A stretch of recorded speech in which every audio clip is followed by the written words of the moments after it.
Good afternoon and warm welcome to our GGA mining webinar hosted in partnership with Mail and Guardian. Well, as you're aware, our topic today is focusing on mainstreaming ESG performance in fragile jurisdictions. Many of you will know that the global energy transition is shaping the African mining sector as priorities for global energy supply shift towards electric vehicle and battery production and greener technologies. Though some African governments are still heavily reliant on fossil fuels for economic development, many have shown commitment towards enabling a low carbon future. So, for instance, in the wake of the 26th Conference of Parties, that is the COP26 conference in November 2021, South Africa's just transition partnership with the United States, Britain, and the European Union, France, and Germany is set to mobilize 131 billion rand in concessional loans and grants to finance South Africa's decarbonization. So quite evidently, some efforts are being made. Well, to this end, minerals such as nickel, lithium, copper, and cobalt have become increasingly critical to achieving what is being described as the just energy transition, most of which are available in abundance in many parts of our continent, Africa. While at the same time, environmental, social, and governance performance is becoming a critical tool through which firms access capital. Historically, ESG considerations have been ignored because unethical firms, unfortunately, prefer to externalize social and environmental costs, and deterrence against such behavior was seemingly inefficient. This led to wide-scale environmental degradation and abuse of human rights. So, due to growing external pressures, businesses are being compelled to integrate ESG principles into day-to-day business operations and into their long-term investment strategies. Among the external pressures are increasing climate change concerns, issues of diversity and inclusion in the workplace, and overall corporate responsibility. So ESG may yet prove to be what we hope will be a market disciplining tool that incentivizes firms to internalize the costs of traditional negative externalities and minimize risks that have too often been overlooked in the extractive industries. In fragile mining jurisdictions, ESG management has become increasingly important for operating responsibly and effectively. And certainly we hope to hear a little bit more about this from the various speakers who will be speaking in detail about this particular point. It may also move firms towards investing in stronger governance and institutional capacity to overcome the challenges of inadequate infrastructure, ineffective and uncertain regulatory environments, a lack of transparency, accountability, poor governance, and a lack of public participation in decision-making processes. Well, with that mouthful, it brings me to today's panel discussion.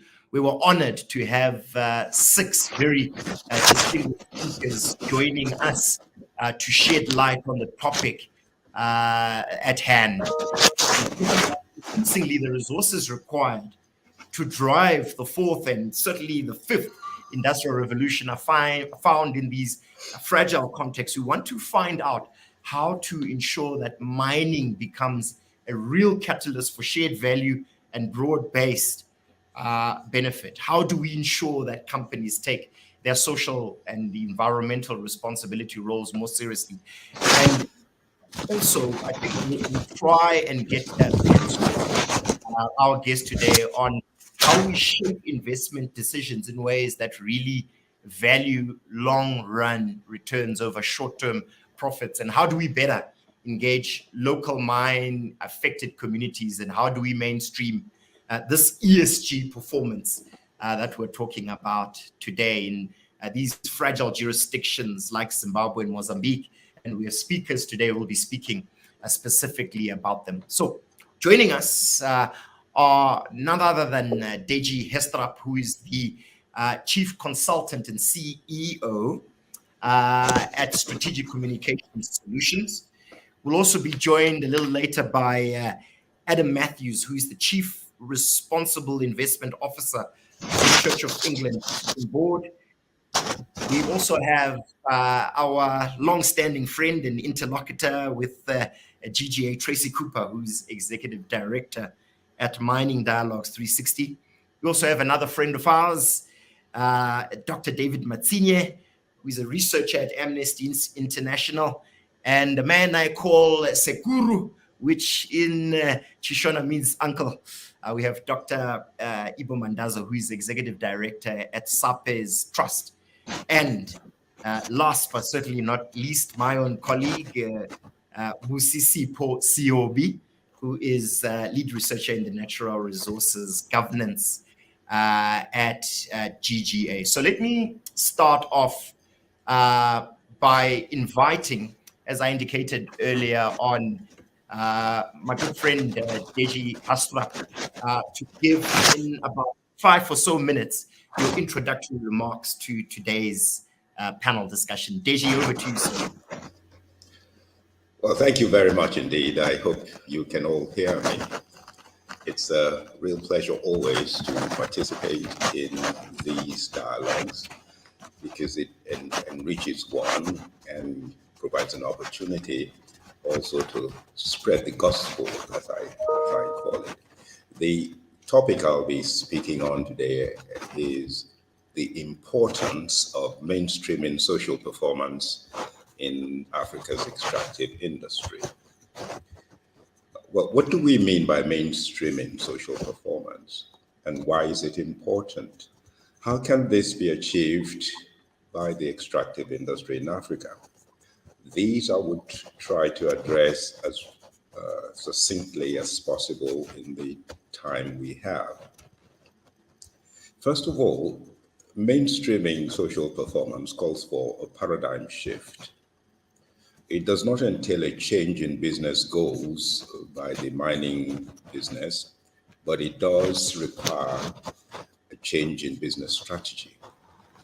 The extractive industry will continue to ensure that it maintains and continuously improves its capability to increase return on shareholder investment. That's what some refer to as a profit motive. That will not change. What will change is how the industry will and must achieve this goal. Post-Glasgow, the extractive industry will need to vastly improve its capacity to provide not just a good return on shareholder investment, but a healthy return on stakeholder interest. Now, we're all familiar with the term shareholder investment, but what do we mean by stakeholder interest? And who are stakeholders? How can business activities yield a high return on stakeholder interest? Stakeholders include all those key groups in society who may have a direct or not so direct impact on the success of the business, or those who may be impacted by the activities of the business, either directly or indirectly, by virtue of who they are, where they live, or what they do. By stakeholder interest, what we mean is the interest that each stakeholder has, its individual objective and reason to support or not support the mining business, the motivation the stakeholders have for wanting the mining business to succeed and grow or to fail. Stakeholder interests can be as varied as the number of stakeholders, but they all share a common interest in what ties them to the mining enterprise. The success or failure of the business can impact them as much as they can also impact the mining industry. In the past, the extractive industry had the luxury of seeing the interests of shareholders as separate and paramount, but often at odds with those of the stakeholders. But not anymore. In the new world, and particularly post-Glasgow, it will become increasingly difficult for the extractive business to attain its long-term business goals without taking into account the interests of the stakeholders. The extractive industry must align stakeholder interests with its business goals. And this can be done. It is being done by making social performance integral to business performance in a single holistic business strategy. This is what we mean by mainstreaming social performance. There are a host of key stakeholders in the extractive industry. Some of the institutional shareholders are themselves key stakeholders. Some of them have invested in the industry for the sole purpose of influencing policy and governance, especially at annual general meetings.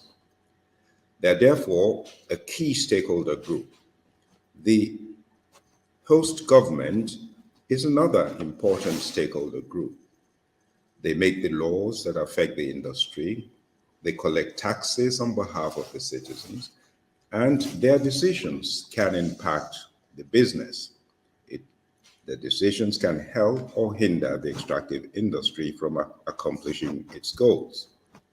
And then there are the local communities and landowners where the extraction is located. They are an important stakeholder group. They own the land and live close to the enterprise. Their attitude to the mining industry and their behavior can impact the enterprise positively or negatively.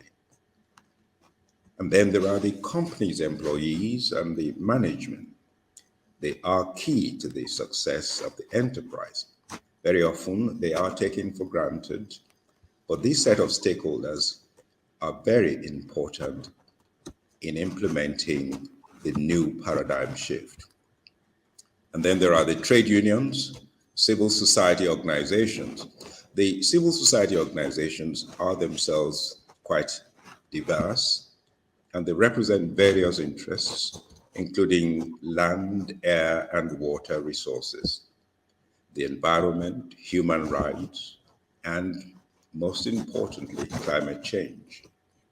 With the importance and urgency of these issues, particularly of climate change, this group of stakeholders are growing in significance to the extractive industry. All of these stakeholders have different interests, as outlined. The activities can impact the mining industry in many different ways. They can have an impact on the areas of interest of these stakeholders, just as the mining industry can also have an impact on the constituencies these stakeholders represent. And first and foremost, the stakeholders have responsibilities to their primary constituencies and the society at large. All of them also have certain expectations of the mining industry. They expect some form of return on their stakeholder interest.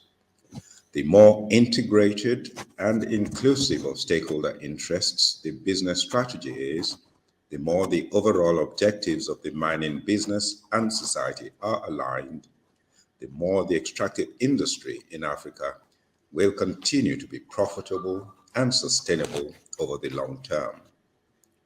The real performance of the extractive business can best be evaluated based on how much it has aligned social and business goals and whether these has led to an improvement in the return on stakeholders' interests as it has on shareholders' investment.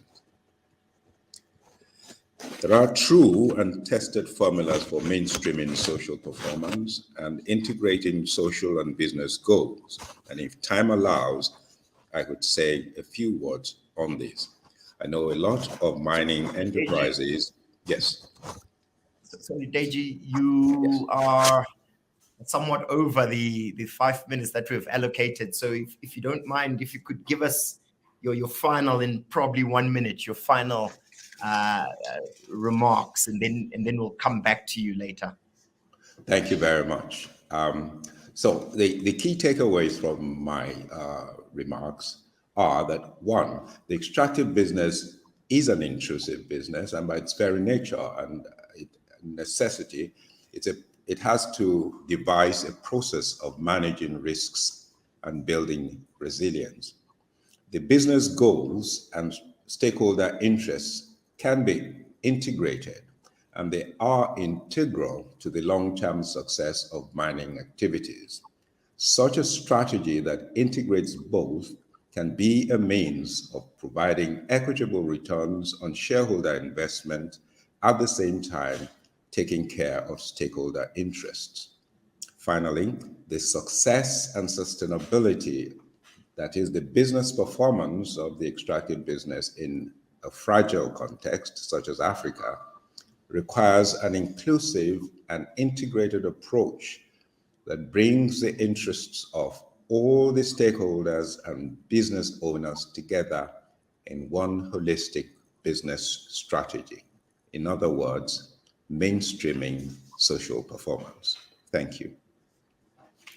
Excellent as usual, Deji. Thank you so much for your intervention here. And you know, talking about mainstreaming social performance, I know is something that is near and dear to our next guest, Adam Matthews, who represents the Church of England and their investment fund. Adam, what's your view about how people who are really focusing on investing in the extractive sector can basically become more focused on mainstreaming social performance and not just making concepts like ESG some kind of tick box exercise? Adam? Brilliant. Well, look, thank you, Chris, for inviting me, and great to be on such an excellent panel. And I very much defer to their knowledge. I represent a pension fund that's invested in the mining sector, and a pension fund that views the mining sector as hugely important to society, to the low carbon transition, and to many of the things that we use in everyday life. So to sort of think that we can't operate without the mining sector is a nonsense, and this sector is enormously important to many of the societal goals we have. So investors need to really sort of work with the sector constructively. There's many things that challenge investors to be invested in mining, because when things go wrong in the sector, they go wrong in very significant ways. We're all very familiar with the disasters, the significant sort of civil disputes that there can occur in the sector, and the environmental impacts. And so when it does go wrong, it really challenges us as a long-term institutional investor in terms of issues about ESG. And your point around tick box, I mean, if ESG is simply tick boxing, then we're going to fail, and this sector is going to struggle to retain its long-term institutional investors. ESG is much more about the whole values of the organization and how it addresses these issues in a really systemic way to demonstrate that it's possible to do mining well. It quite clearly is possible to do mining well. I've seen that example in some of the mine sites I've visited. I've seen very good management. I've seen fantastic engagement with workers. I've seen excellent engagement with communities. But I've also seen the other side of that, where it does go horribly wrong, and where we're engaged with communities in Brumadinho, in Brazil, where you've had the mine tailings disaster, where we've also been in contact with other communities where strikes around workers' rights have resulted in violence and have resulted in workers being killed, etc. So there's some real complexity and challenges in this sector. But my sense is the future for mining is a hugely positive one if we can get the sort of the social compact right here between all the stakeholders that that the previous speaker was outlining. And I think the opportunity is to really rethink and sort of position the dynamic between all the unions, the the communities in which mines operate, government, investors, and companies themselves. And I just think that there's this moment now where we really need mining to think very ambitiously around the resource needs for the future, around the issues that challenge its ability to provide those resources. And when you look at the low carbon transition, which we've been doing as a group of investors over the past few weeks, you see enormous demand coming down the path. Incredibly concerned as to whether we're going to be able to meet that. It's going to require expansion of existing mines. It's going to require new mines. And yet there are a number of issues that fundamentally challenge the mining sector's ability to meet that demand.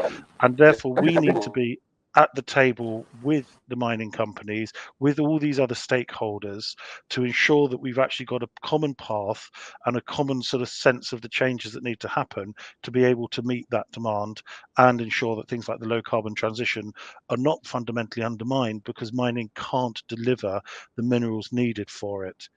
And so my sense is that if we can start to put those pieces in place, where I say there is that good practice already in the sector, but it needs to become normalized. Best practice should be the normal practice of mining, and investors need to work with companies to help them achieve that by driving global standards across all jurisdictions. It's not acceptable to have brilliant practice in your mines in this jurisdiction because they've got very good laws, and yet in another country where the laws may not be as advanced on mining, it operates to different standards. We need global standards of best practice that are driven, supported by investors, supported by other stakeholders into all the operations of mines. And I really think it's incumbent on investors to be working practically with the companies, with governments, and with all other stakeholders to ensure that we get to that point. I think you've got an example in the issue of tailings dams, where following Brumadinho, investors have sat at the table with companies, with the UN, and with a range of other stakeholders to devise a global standard where one didn't exist. We're now ensuring that companies adhere to that standard and support it. We're voting against the chairs and the boards of companies that don't support that global standard and aren't committing to implementing it. And in addition to that, we're working to create a global institution with the UN to ensure that at every mine site that standard is being applied and independently audited and evidenced is being applied. And so my sense is that in that, you have a model of how we can address the other systemic challenges in mining. It's not going to be easy, and it's not going to be a comfortable ride for many companies. I know that. But the prize is that if we can work together on this, you can get to a sector that we all have confidence in, that will flourish, will meet the needs of society in the low carbon transition, and at the same time will be one that will be profitable for the owners and profitable for the countries, and that the societies in which they operate have comfort in what those mines are doing and how well they're doing it. Because if we don't manage it, you have a path that can be very different, and I fear that path, and really think that we've got to come together in this next 12-18 months to ensure that we've got a pathway to 2030 that really positions mining in Africa in where it needs to be. And if we get it right, then I think the future is very exciting, but there's a lot of work to be done. Excellent, Adam. Thank you for your observations there. And I'll come back to you during the Q&A on some of the things that you raise. But I think a great segue here for my good friend Tracey Cooper, who is Executive Director of Mining Dialogues 360, is really to begin by asking you on whether you are seeing a real demonstration of the crucial importance of the social impact that Adam talks about, and whether communities on the ground, Tracey, are seen as beneficiaries, as the number one shareholder, so to speak, in this shared value and social compact continuum. Over to you, Tracey. You're on mute. Sorry, Tracey. I think the administrators unmuted me, but I was just saying thank you for inviting me again to join this follow-up discussion from our previous webinar. Mining Dialogues being a not-for-profit organization, we operate mainly in South Africa, and our focus is on the social or economic challenges that arise around mine settings. The thing around stakeholder engagement is there are a lot of processes and definitions. And I think we get very caught up in the technicalities of following process. And for me, good stakeholder engagement is about listening. It's about removing your preconceived ideas and your prejudices and really listening, maybe further, hearing what people are saying to you. And it's on that basis over the last 10 years that I've had the privilege of working with internationally regarded experts like Dr. Gavin Anderson, deeply in communities, where I'm perhaps just going to share some of the observations that of what's happened and where we are now. Stakeholder engagement in the mining sector, as we're seeing it, is still very much, I would say, I have sympathy for the stakeholder engagement teams within companies who have to deal with these issues, because very often the focus is on those who are shouting the loudest, or those who are putting themselves forward as representatives of a given constituency, such as local business forums or factions of citizens in a locality. And in nearly all cases, this results in engagements that are skewed or biased in favor of a small group with a specific agenda. And so it's not really a true reflection or an expression of the wider concerns or aspirations of people in a locality around a mine site. So I can't overstate the importance of dialogue. Dialogue is a critical foundation that underpins the regulatory processes that we have to work within in South Africa, such as the integrated development plans and their aligned social and labor plans, which the mining sector needs to bring to the municipal development or regional development of an area. And these are regulatory cycles that run in 5-year periods and are aligned with each other. And the problem is that the ongoing weakness of these consultative processes or dialogues with community stakeholders translate into weak implementation. And so we're continuing to perpetuate these cycles of discontent, distrust, and increasing protest that is taking place, as colleagues in mining houses are telling me, across the country. It's no longer in specific commodity areas, it's actually happening everywhere. And you can't talk about this without highlighting the imbalance of power. There are those with the resources and the knowledge to take and implement decisions, and those who are under-resourced but expected to engage as equals in order to tick the box of having been consulted. And until mining communities are brought into a space where they have equal expression, equal voice, and are part of co-designing the future of what the ESG teams and the sustainability teams would like to develop in their area, we're never really going to move forward. And I really think there's a language change that needs to happen. We're still talking about beneficiaries. That means there's a benefactor, and the benefactor has the power. So we also need to reframe the kind of language that we use in order to reframe the thinking when we're consulting or engaging with people, specifically in the community settings. And you can see that communities and development practitioners are increasingly frustrated with the disconnect between plans and projects that are conceptualized, designed, and often measured in offices hundreds of miles away from the people and the places they were intended to work for. So ways around this are things such as increasing access to information through accelerating connectivity. And new technology is going to be a game changer, not only for knowledge sharing, but importantly for transparency in ESG, removing the reliance for the investment community on self-reporting by businesses. There's sort of this tacit agreement that the companies will behave well and report in all honesty, whereas I think it's been certainly observed over periods of time that that's not necessarily the case. Every company is going to put its best foot forward. So unless there is a mechanism where there can be a level of ground truthing that balances that kind of reporting, the investment community is still making decisions based on one channel of information. So that needs to be addressed. Coming back to stakeholder engagement, Mining Dialogues has over the years really run two kinds. We have policy dialogues, which are basically held at a national or regional level, and those are around matters pertaining to policy, legislation, strategies, measures, instruments through which the state or mining companies can give effect to policy. And then more importantly, we run community dialogues, which take place at various levels locally, regionally, and it depends on the issue at hand, whether the community in question is a community of place, a community of interest, or a community of practice. So for us, successful stakeholder engagement in the community sense requires an in-depth understanding, not only of context, but also the existing systems in a location.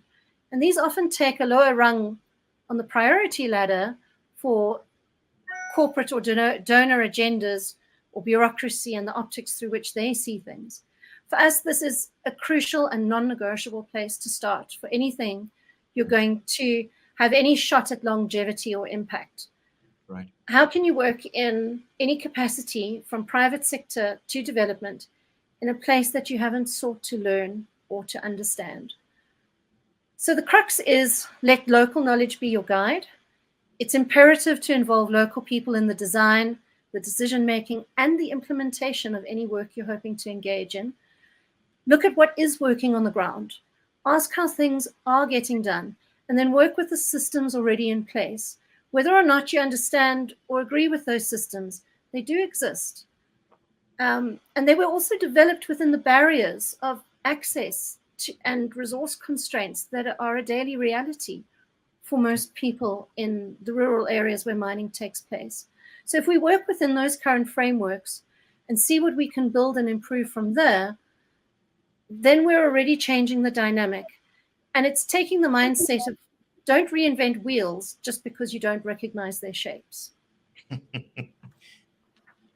Excellent, Tracey. It's a good place for me to really invite Dr. David Matsinhe from Amnesty International to join the conversation. David, Tracey was saying one of the key things about ethical mining aligned to ESG in Africa is that it must have at its heart a localized process of stakeholder engagement. The process must be authentic, must be based on hearing and listening, and that stakeholder number one are the local citizens. Is this what's happening in Mozambique? And what comes to mind is northern Mozambique in places like Cabo Delgado, where there are some extractive majors engaged there. What's the case study telling us about ESG? Does it work? Do they do it in such fragile jurisdictions? As Tracey and Adam say, it needs to be done. And of course, as Deji set us up. I think the previous three speakers actually hit the nail in the right way, because what I'm going to say is exactly tailored, to what they have just said. When it comes to Mozambique, there are certain structural conditions that shape the politics of mining in that country. The biggest of which is the fact that Mozambique has 32 million people. That's the population. And 60%, actually over 60% of this population lives in rural areas.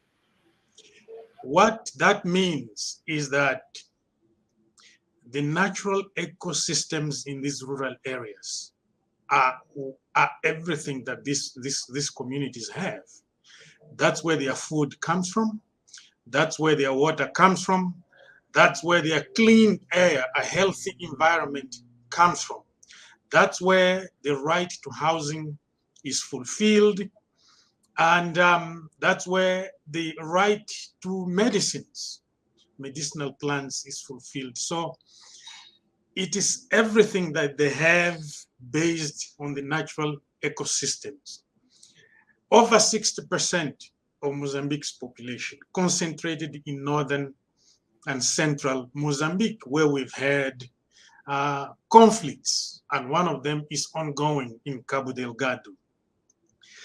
Unfortunately, that is where also these natural resources are discovered and mined in central and northern Mozambique.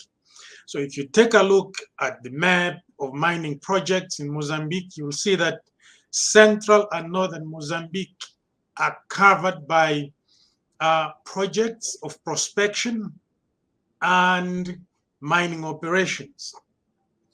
And as I said, this is where the majority of the population is, and this is where we have conflict. In addition to that, this is where you see shocking levels of poverty, where the state has not done much to invest in services such as education, health, public infrastructure, water and sanitation and things like that, which makes these communities' dependency on their natural ecosystems even greater.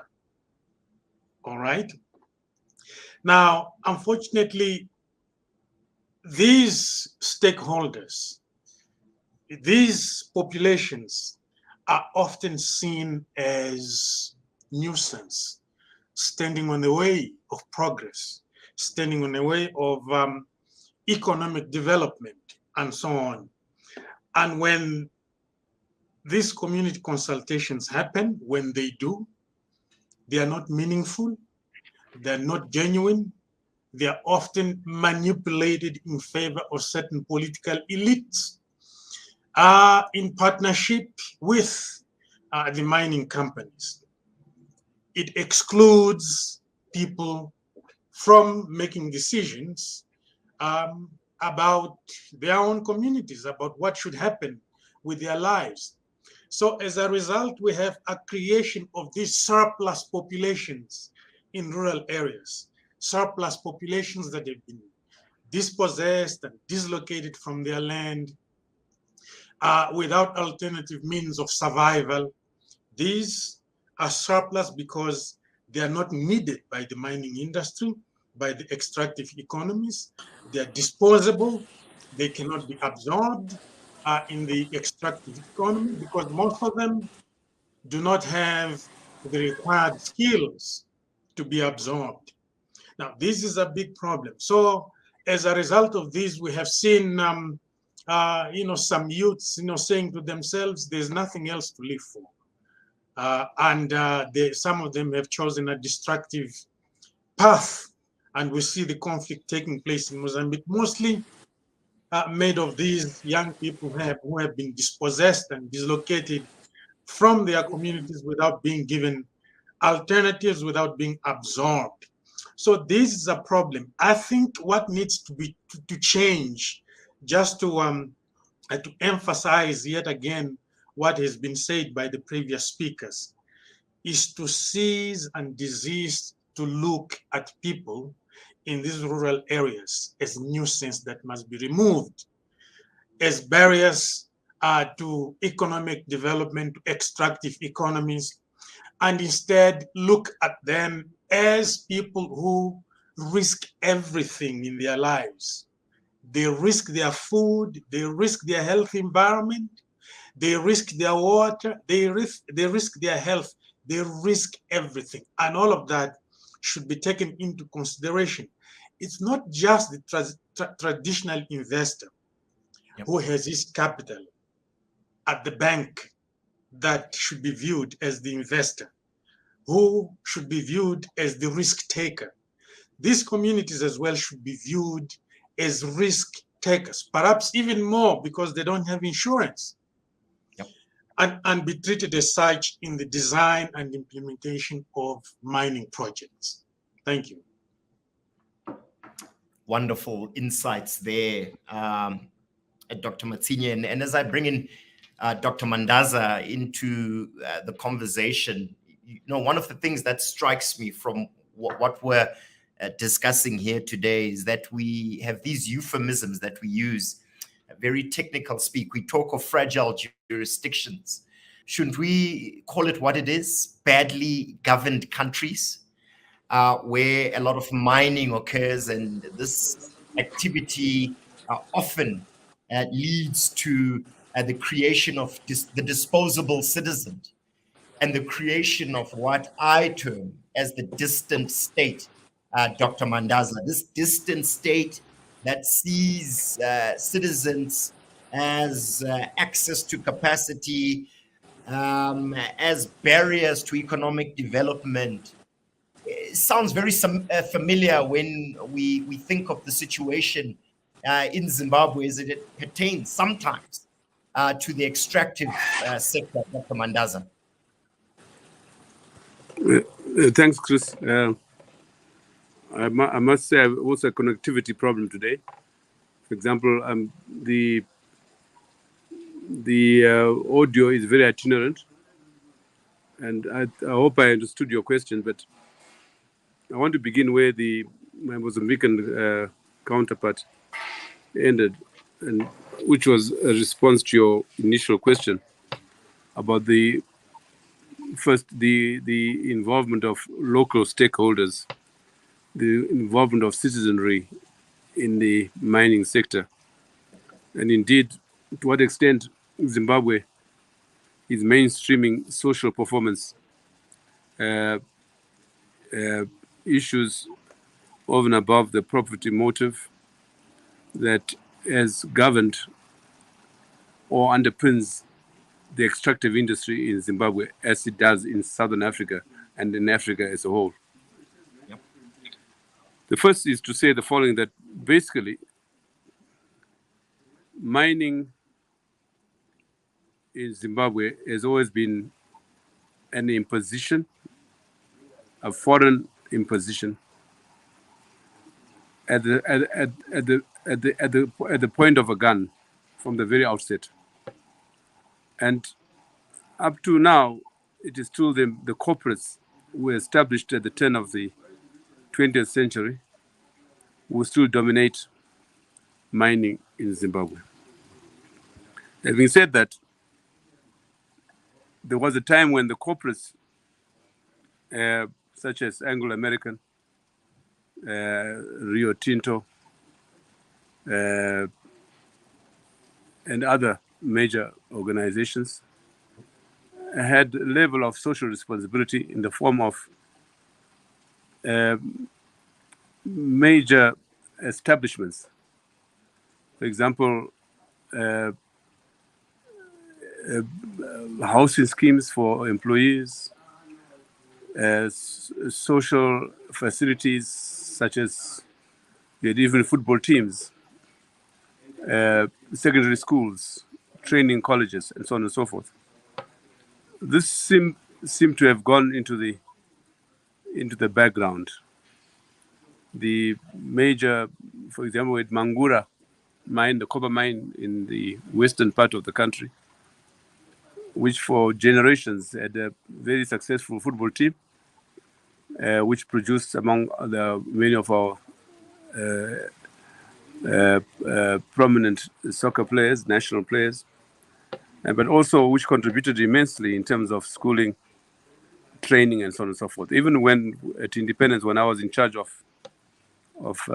human resource training and scholarships, we worked a lot with these multinationals, Rio Tinto, Anglo American, Mangura Mines, and even established colleges around the country, training institutions. These, for some reasons, these seem to have gone into abeyance, into oblivion. So basically what has developed over the time is a serious alienation of the citizenry from mining to a point of view where mining was really a foreign enterprise and with little or no impact on the local people. In recent years, there's risen the artisanal mining, where in the name of quote-unquote democracy, people have been allowed into mining with enormous ecological consequences. Areas of Shurugwi, if you know where that is, Mazowe, where I'm based, it's almost like a landmines all over the countryside. People are digging everywhere, under the railway lines, on the roads. It's an ecological disaster of no. And it appears that the authorities are unable or lack the moral authority to intervene in this, if also because many of them are the gold barons, as we call them in Zimbabwe, controlling territorially in terms of the mining industry, large sections of the country. And these run into right to the top of the political hierarchy. So that in many respects, the cartels that now control mining in Zimbabwe are really controlled by the political elite in our country. And that, of course, I see so far no impact at all in terms of the Glasgow protocols. No impact at all in terms of the kind of stuff we're talking about is so eloquently mainstreaming social performance, ESG. It is really a jungle, a mining disaster, if one might call it, with the associated illicit exports of minerals. Last time we had a webinar with GGA on mining. I made reference to 60% of our gold going through South Africa illicitly, 60%. And you can see that our revenue from gold in 2020 was $3.5 billion. That's after the 60%. So you can imagine we are losing so much in mining. And I was talking to some experts yesterday in preparation for this discussion, and I was told that our revenue from mining alone in Zimbabwe, taking into account the main minerals, platinum, diamonds, gold, nickel, copper, cobalt, and now lithium, should be something in the region of 50 billion per annum, 50 billion US dollars. Right now, it's a mere 6 billion. So you can imagine the hemorrhaging of potential of wealth in our country. It's enormous. I think I'll stop there, Chris. Thank you, Dr. Mandaza. Some very concerning stats that you're sharing with us, and certainly from both of the case studies that we've heard of, one in Mozambique, one in Zimbabwe, Busisipho Siyobi, we are beginning to understand that there is a real need for us to better manage some of these environmental, social, and governance risks, as was indicated in the title of our talk today. How do we begin to mainstream this ESG performance? Busi, any wise ideas from a governance perspective? Over to you. Thank you, Chris, and good afternoon to everyone. I think as a way of introduction, at the heart of being able to build sustainable economies that are resilient and dynamic in nature, the private sector is required to be willing and able to assume as well as address risks, right? And this means all types of risks, be it regulatory, environmental, and reputational risks, among many others. This is no different in the mining sector, particularly with the understanding that environmental, social, and governance factors have been historically overlooked by many firms. More than anything, I think ESG performance is to enable corporates to act as development partners. And this means being more proactive and strategic in how they engage governments as well as communities they operate in.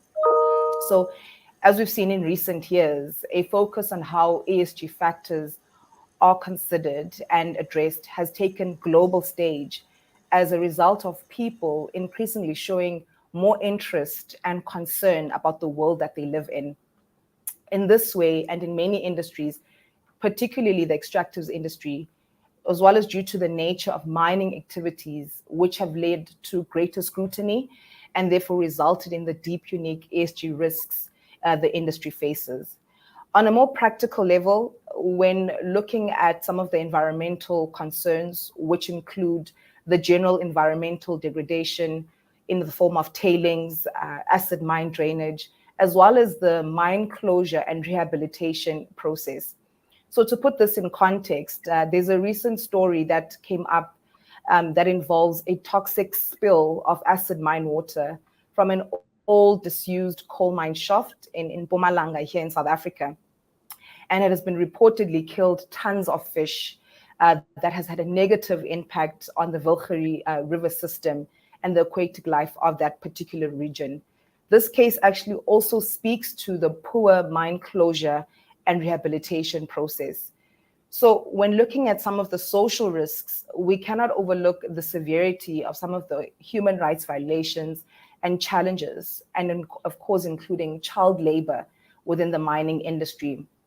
Some of us may be familiar with the story in the DRC involving people of all ages, including children, obligated to work under very hard and harsh conditions. Some disturbing stats that I want to share is that of the 255,000 Congolese mining cobalt in the DRC, 40,000 are children, and some are even younger than 6 years old.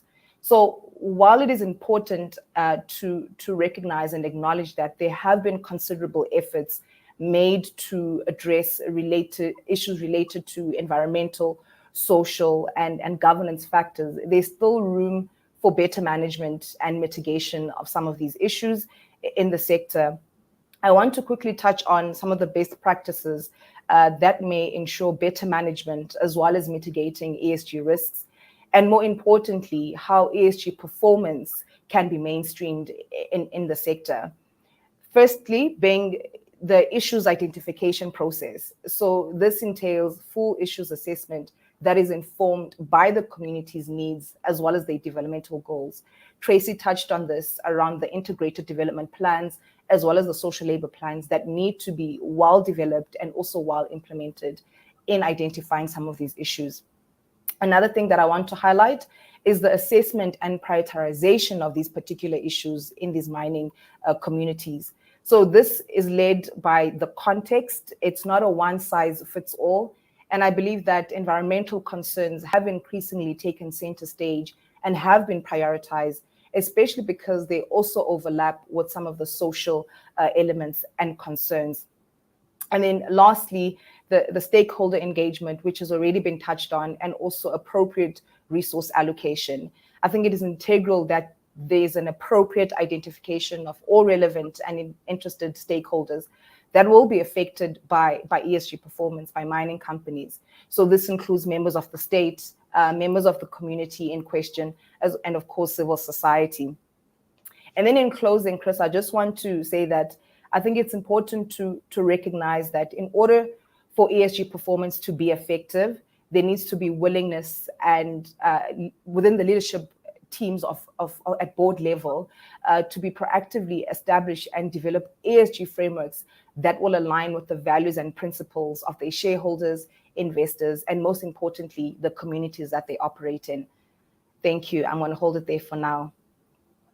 Brilliant. That was Busisipho Siyobi, my colleague here at Good Governance Africa. She's also the head of our natural resource governance program. I'm really proud of your observations today, Busi. Very in-depth, certainly giving us an insight into some of those mitigation processes that we can undertake to really mainstream ESG. But it's all too well for us to look at it from a risk matrix, and I'm addressing this to you, Adam, as part of our Q&A now, that yes, certainly I get the point that we've got to focus on the process, maybe even in standardizing ESG, maybe an ISO provision around ESG. But as I say that, Adam, I'm concerned that in standardizing ESG, especially the S part,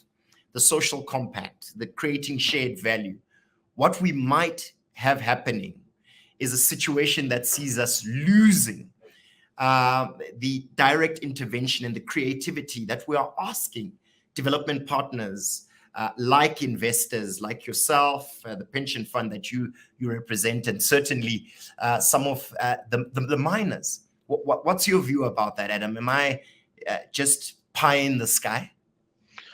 No, I mean, I think the challenges that face mining, when you look at the sort of the systemic challenges, they require everybody to engage with them, and there's got to be a lot of that has got to be based on community engagement and bottom-up solutions where the knowledge, as previous speakers have said, is based. But there's also got to be some real honesty in the conversations and in identifying the solutions, and I think any one of the parties being responsible in totality is just not going to deliver a real solution. So I mean, I look at some of the work that's been done in South Africa in courageous conversations under Archbishop Thabo Mahoba, in dialogue with the unions, in dialogue with companies, with all the different faith groups, and representatives from communities. There's been some very difficult conversations, and I think that is still a process in train, but it has enabled dialogue, conversations, I think an evolving shared vision of what a reformed mining sector needs to look like. And really, I think it's going to be that sort of co-creation of that path. And I think investors are a really important part of that and should be encouraging and supporting those kind of dialogues to occur. I hear from colleagues in Mozambique and in Zimbabwe of the challenges that they're describing, which sort of call for a similar kind of process that can have lots of stakeholders working together constructively to enable a real sort of feeling within communities that these companies are in these areas not just to extract something and disappear and leave the legacy in terms of waste and mine closure, but actually are there as part of the community, with the community, and the community have a stake in it.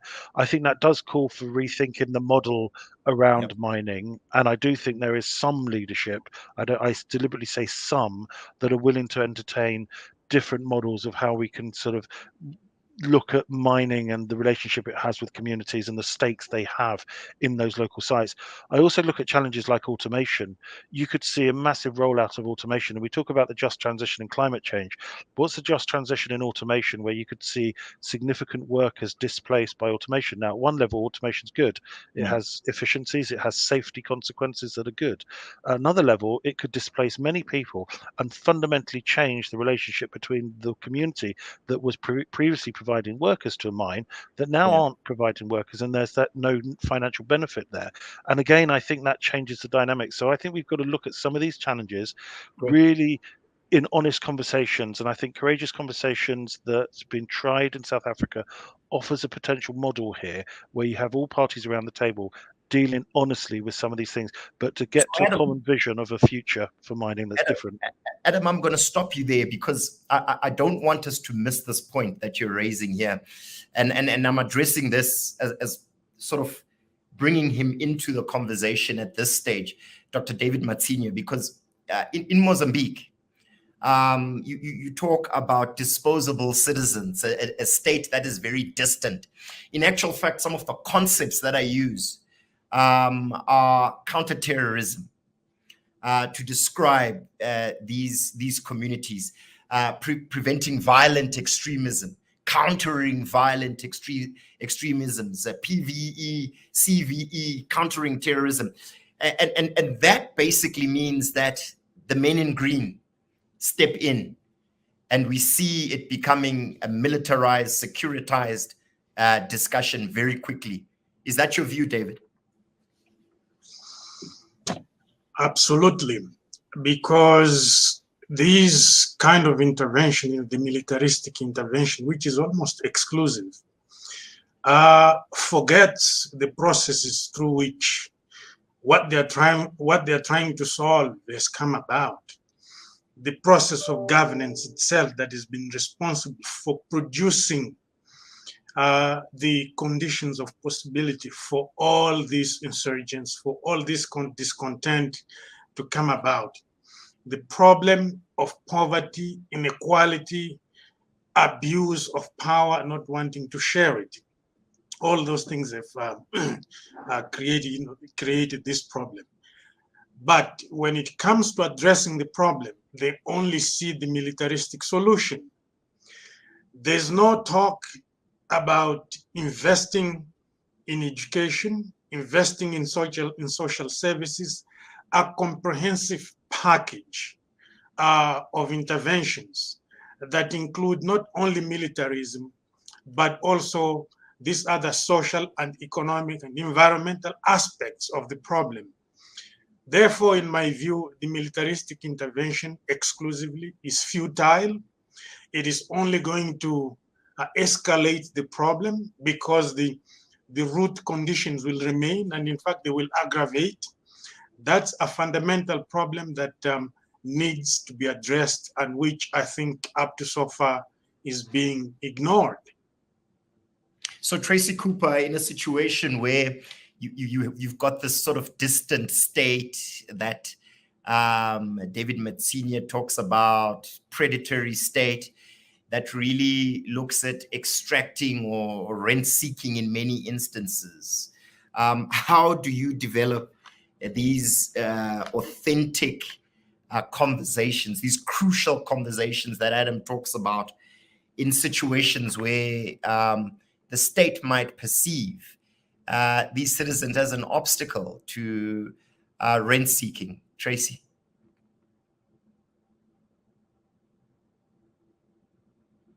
In sub-Saharan Africa, we do have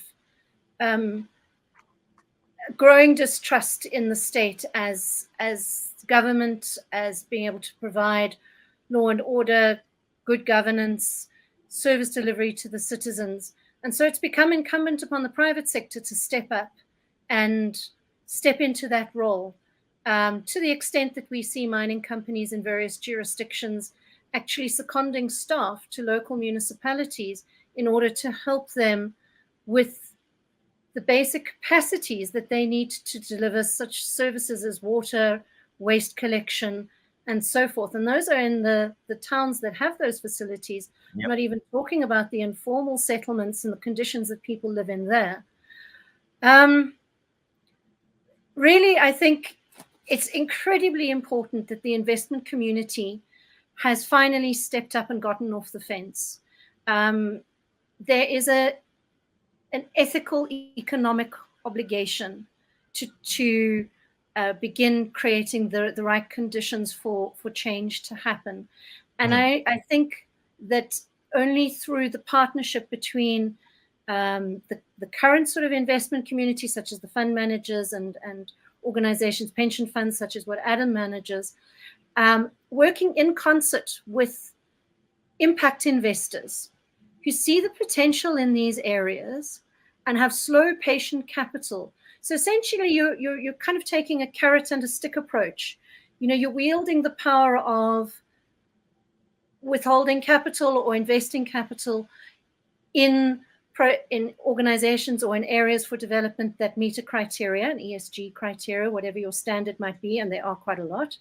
Yep. But if the mining sector can then, at the same time, and the investment sector, bring in impact investors as partners into that same space, so that you're looking at creating those transitions for alternative economic development to be leveraged off mining while there is still life of mine, so that you're not leaving behind negative legacies, then that is something that really needs to be brought into these conversations. And just to maybe to share with you a quote from somebody, a sentiment from somebody not only 2 weeks ago on the ground, that really brings it home for me and what we're trying to work with on a daily basis. This lady said outside of a presidential climate commission change meeting in the Northern Cape, "What is this ESG or just transition? It means nothing to us. It's just more clever words so you can go on making money while nothing changes for us living here." And that goes to the heart of it. Indeed. Tracey, thank you so much for that.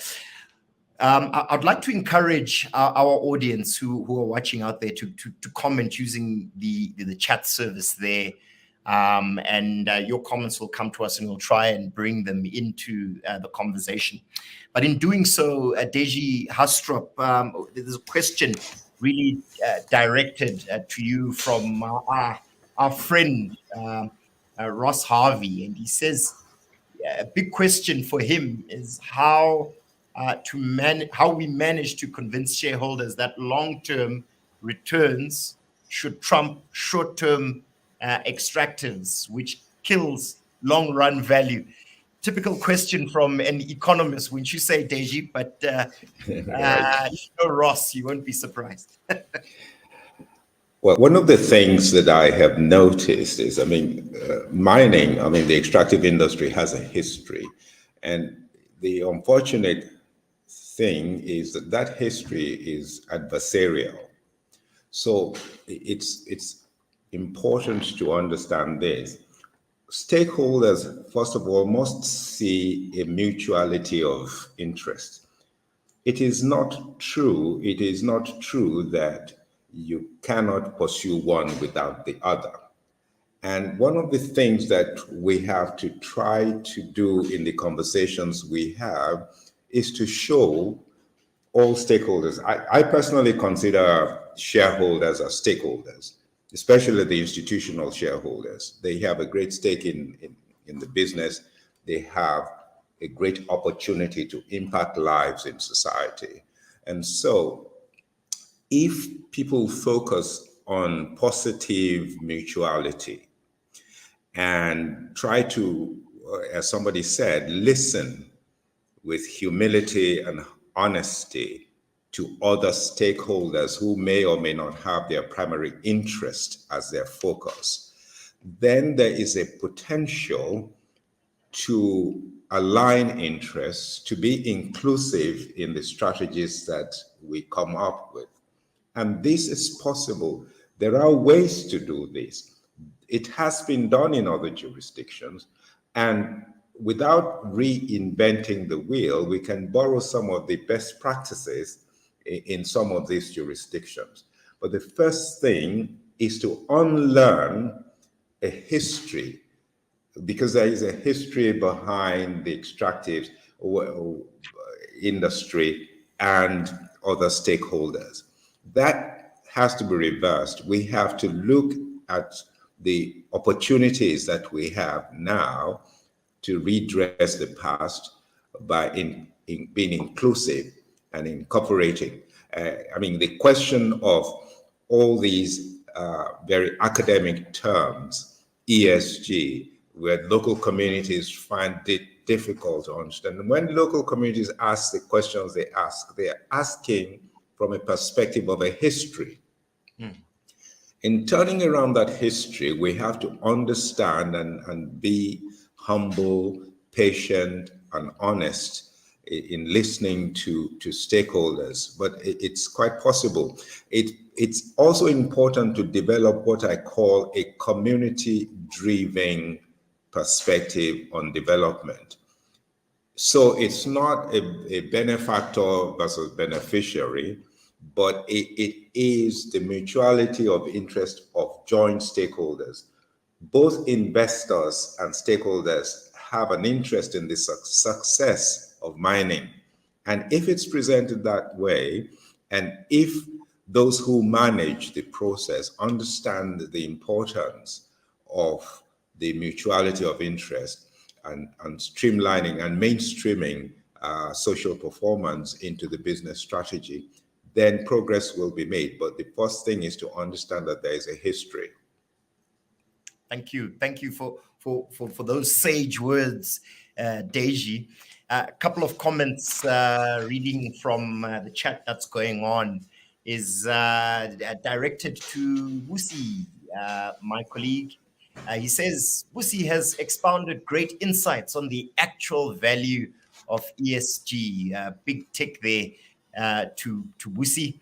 And then another comment coming from Maloba Tehla. He says, incredibly insightful session. And he says, in continuation of that, it's funny, not so funny, is that the same question around social performance is being asked of, quite correctly, the renewable energy sector. It is simply not enough for clean kilowatts.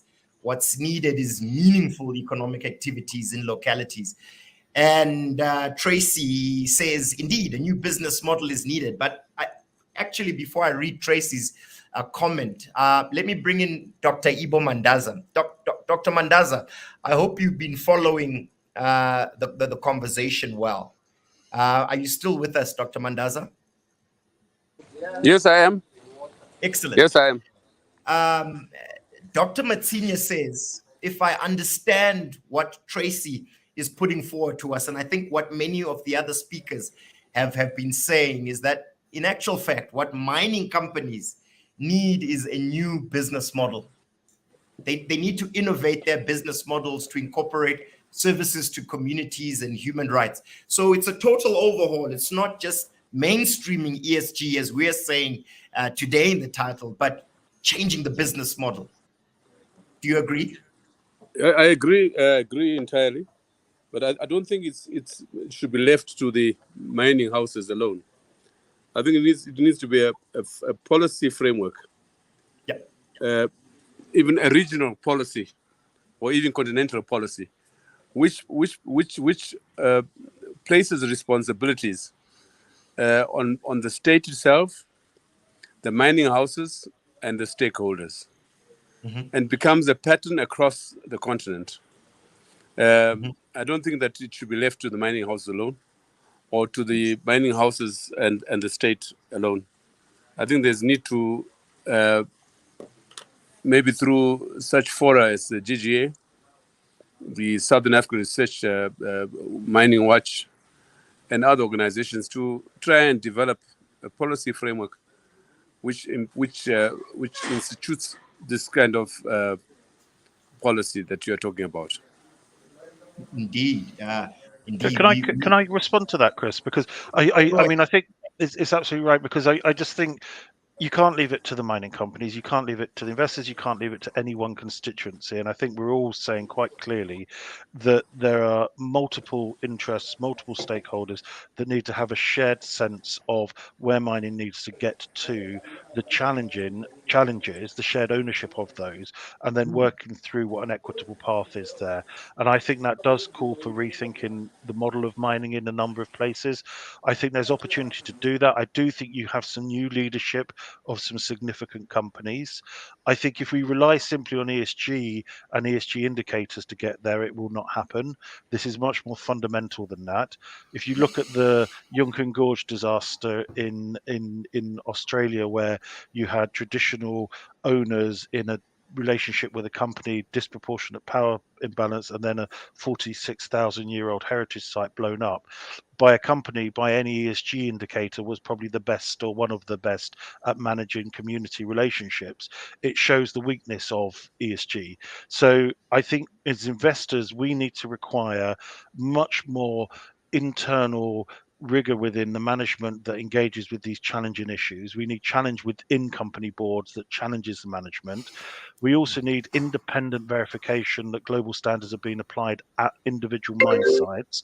And I think that calls for a different structure that I think we're modeling in tailings, where you have a global standard and you'll have individual site level verification, independently verified it's been applied, transparency supporting that to give confidence it's working.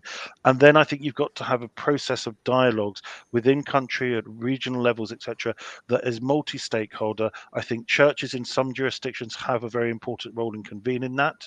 I do think it has to involve the unions, it has to involve community groups, and it has to involve leadership that's willing to listen and engage and recognize that that is their path to ensuring that their business is able to flourish. And otherwise, I think the alternate path is the one that I think we've had other speakers describe of the challenges, and we'll see the sort of the opposition grow and grow. So my sense is if we can think of some of these interventions in very practical, constructive ways, then I think we can sort of move this agenda forward. But it does require all the parties to be at the table, including government, but not one of them is actually going to provide the ultimate solution. It's a collective endeavor here. And I think in lots of instances, that's going to require a lot of trust to be built. To be done, but the problem we've got is we don't have a huge amount of time as well, and so that there's a challenge there of building that trust in the time we have. So Busisipho Siyobi, you obviously following the conversation, Adam, almost as the sidebar conversation that we had earlier on, basically saying it's not one or the other, it's a false dichotomy. It's all of us as partners for development. Has that been the view? But before you answer, Tracey Cooper is in very revolutionary mode. She says we have to move away from the neoliberal profit at all costs model of the past and development and develop ethical economic models that prioritize people and the planet. Revolutionary and definitely needs to be mainstream. Busi, what's your view? Thank you, Chris. I think I want to echo what Adam has already touched on, that it is going to require a multi-stakeholder engagement, government, mining companies, and of course, civil society and the communities in question. I think also what's going to be important is to capacitate the state, and we did have this discussion earlier on, in making sure that there are governance mechanisms to enable transparency and accountability within the sector. So I think capacitating government is going to be an important one, and also not just to rely on ESG frameworks, but to also ensure that the mining companies at board level are willing and are proactive in the strategies that they put forward in ensuring development takes root. Excellent. So as we're having this discussion, maybe I can go to Dr. Matsinhe and basically ask, especially looking at the case study of Mozambique that you presented, how then do you think governments and other regulatory authorities can basically ensure that this ESG approach is really something that they are held accountable to implement and not just take as a nice to have? Yes, I mean, it's as Tracey was saying at the beginning, that we cannot expect mining companies to just, respect, the principles of human rights and the environment, and provide services. It has to be legislation. It has to be a government that creates laws and enforce them. I think that principle applies to the government itself. We cannot expect our African governments, because we know them. We cannot expect them to voluntarily begin to put in place legislation and enforce it for the benefit of their own people. There must be a coalition of civil society, of communities, of international human rights organizations, and organizations such as GGA to come together and demand that kind of accountability, that kind of initiative, and care for the people, because that's what they are here for. So we cannot expect them to do it voluntarily. We have to demand it. We have to put pressure. I think, if there is any hope, it should come from that kind of coalition. Can I make a comment? Oh, go ahead, Deji. Tracey had a hand up. Tracey will come back to you after Deji. Okay, no. Go ahead. Tracey first, please. Let Tracey go first. I'll come back. Tracey, go ahead. Oops. Yeah, there you go. You've been unmuted. Go ahead, Tracey. I was just saying thank you to Deji. He's always the gentleman. But back to the conversation, that Busi started, that Adam commented on, and now further, this whole concept around ESG is huge. It's complex. It's not one size fits all. It's very jurisdiction dependent. There are so many moving parts in these kinds of conversations that I think that there's almost a level of paralysis around where do we start? How do we start? And I think perhaps a way through that is for a smaller grouping of the investment communities, a mining house in a particular jurisdiction, to initiate a process that can at least start something moving, showing people how we can actually get to that higher level policy intervention.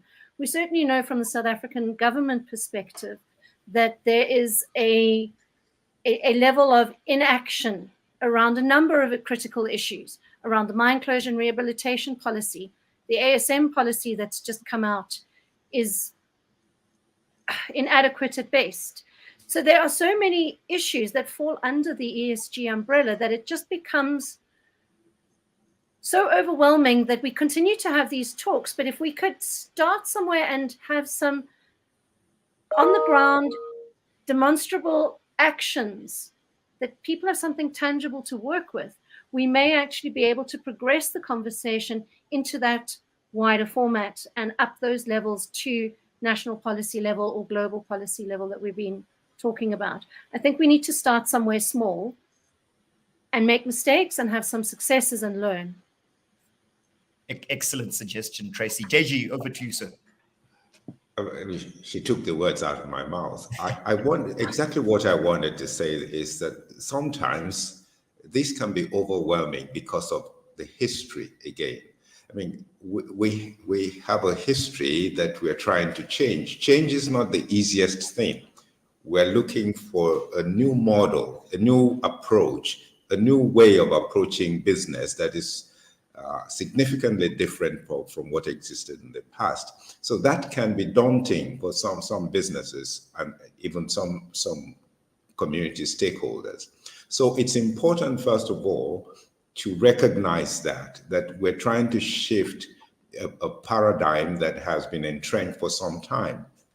The second thing is the how. There are people who are convinced of the need for change, but they just don't know how. This is not something they've done before.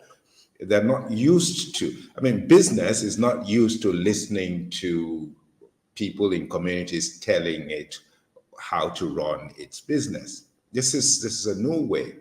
And so they are, even when they're convinced there's a need for change, they're asking themselves, so how do we do this? And sometimes because of this, there's a paralysis, as Tracey said, because I haven't done this before. I don't know what they want me to do. Where do I start? So there's probably a need to devise prototypes or models that can be shared with people of things that can work, and then try to start it. You know, you can talk for a long time about anything, but until you put it to test, you can't be sure how it's going to work. So it's important to develop an action plan. Yep. How do we get the right stakeholders in the room to come up with a how? It's all now a how. From my perspective, I think that we've gotten to a point where it's obvious to most stakeholders that there's a need for change. But how to go about it is what is the next step. Great, excellent place to stop, Deji. I'm really worried about the time, so I'm going to press our speakers a bit today, and I'm going to start off with Dr. Mandaza and ask you really in about 1.5 minutes, 2 minutes, give us your final observations and views as we begin to wind down this conversation. Dr. Mandaza. No, thanks, Chris. I have little to say, except two things. One is to say how I feel more educated after this session with the experts who have spoken very eloquently about this important sector, and also to realize the important work being done through GGA with respect to this subject. Secondly is to hope and commit ourselves to the need for a new continental policy on mining, which seeks to address both the pathologies and legacies of the past, and puts ourselves as Africans on the right foot in terms of ensuring that the maximum benefit is bequeathed to our communities in particular, to our countries in general, and that we reverse, as a matter of course, this curse, the mining curse that has been a curse for over 100 years in Africa. Thank you. Thank you so much Dr. Mandaza. Tracey Cooper, your final words, please, ma'am. First of all, thank you for having me on this webinar, on this follow-up conversation, and looking forward to the next one at GGA's event at Mining Indaba. It's always a pleasure to interact with these colleagues in these conversations. I guess, you know, there's the cynical view around ESG, which is it's simply a switch in syntax. You've changed the title of your sustainability report to say ESG, and that it's the latest iteration of an ongoing, you know, series of feel-good, investor-friendly products. Or there's what I like to take, which is the more optimistic view, that now is the time. The world is ready. ESG has come of age from the days of CSR and CSIR, and we can harness this energy to truly create systemic change. And that's what I'd really like to see happen, especially in such an important sector as the mineral sector, which has an inordinately outsized role to play in that development. Excellent, as usual. Thank you so much for being with us today. Tracey, Adam, over to you, sir. I'm going to subscribe to what Dr. Mandaza said. I agree with him, quite honestly. So he said what needs to happen. I just commit that the investors I'm working with, there's many trillions aligned to really trying to play our role properly, and that's requiring us to think quite differently about how we have operated, how we've interacted with company boards, our expectations of them when we need to change management if they're not responsive. And I just think that we're on a journey. We're conscious it's going to involve all other stakeholders in helping shape that path. We're trying to define a vision for 2030, and let's have it one that's shaped around the description Dr. Mandaza gave. Excellent. Mr. Haastrup, over to you, sir. Well, I'd like to thank you all very much. I'm impressed about the amount of knowledge around this subject and the willingness to share. I'd just like to say as a final word that we need to focus on developing an quote-unquote action plan around these issues. I think that there might be opportunities to engage with CEOs of mining companies. There might be opportunities to engage with human rights, environmental rights, and climate change organizations on these issues, and develop an inclusive multi-stakeholder platform to launch into this new model of doing business in the 21st century, so that we can move the conversation beyond a conversation into action. Excellent. Thank you so much. Dr. Matsinhe, over to you. Final words. Well, it's been an honor and a privilege to share this panel with my colleagues here. I learned a lot having this dialogue. I just wanted to add by taking into the emphasis that Deji has been making on history. And I also suspected that if we look into that history, we will also find companies not having it as their business to influence governments on respect, protection, and promotion and fulfillment of human rights. But I believe that mining companies have a great lever of power to bring that influence to bear on governments, for governments to actually respect economic, social, cultural, environmental, civil, and political rights, because that in the long run is in the best interest also of mining companies, of governments, and of citizens at large. Thank you. Thank you so much, my brother, Dr. David. We really appreciate you being here. Busisipho Siyobi, last but certainly not least, please take us home. No, thank you very much, Chris, and thank you to all of our speakers for sharing their insights. I think we can all agree that ESG management and performance, it's a very overwhelming and complex process. I think with the understanding of our mining communities and also the willingness from our leadership teams within mining companies, we will achieve sustainable development. And I'd like to close it there.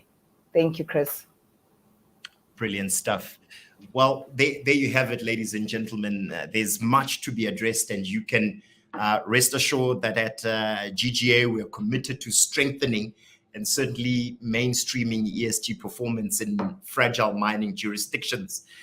In one way, by ensuring that better governance takes root. You know, that process about who gets what, when, and how, the authoritative allocation of resources, as we heard today, it needs to be focused at the citizen.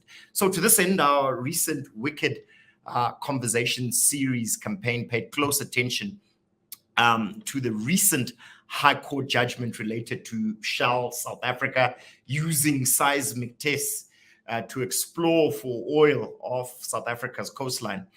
Through this campaign, our in-house researchers and external writers assess the nature of the court's judgment, how it has read the law and examined the interplay between natural resource governance and environmental concerns. Our researcher, Vincent Obisi Orlu, who is in Busi's Natural Resource Governance Program, also produced an intelligence report focused on the implications of COP26 for the mining industry. So if you are interested in learning more about what's going on in the extractive sector and about ESG and natural resource governance, please go to our website. It's www.gga.org. And we certainly look forward to working with all of our interlocutors. And I'd like to thank our speakers today for their deep and really meaningful insights today. Until next time, everybody at home and wherever you may be, take care and happy Easter if you do celebrate.